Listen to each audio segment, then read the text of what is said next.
অভূতপূর্ব ঘটনা বাংলাদেশের ক্রিকেটে।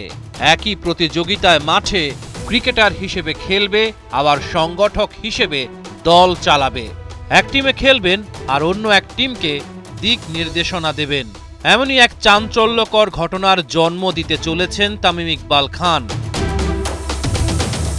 ঢাকা প্রিমিয়ার ডিভিশন লিগে ক্রিকেটার হিসেবে মাঠ কাঁপাবেন আর গুলশান ক্রিকেট ক্লাবের সহ সভাপতি হিসেবে দায়িত্ব পালন করবেন।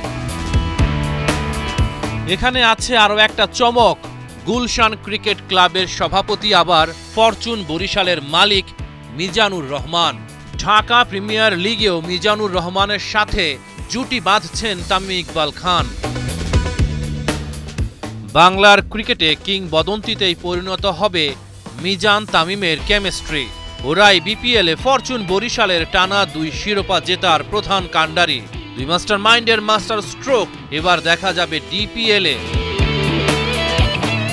প্রিমিয়ারে ওঠা নতুন দল গুলশান ক্রিকেট ক্লাবের দায়িত্ব নিয়েই কাজে ঝাঁপিয়ে পড়েছেন তামিম মিজান। কোচ হিসেবে আছে বড় নাম খালেদ মাহমুদ সুজন। তামিম, মিজান, সুজন 3 মহারথী মিলে গুলশান ক্রিকেট ক্লাবকে কোথায় নিয়ে যান সেটাই এখন দেখার।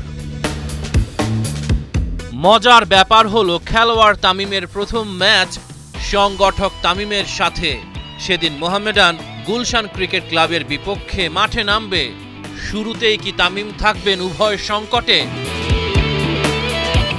গুঞ্জন আছে তামিম অংশগ্রহণ করতে পারেন বিসিবি নির্বাচনে। গুলশান ক্রিকেট ক্লাবের সংগঠক হিসেবে তার অভিষেক হচ্ছে। রহমান পেয়ার, 71।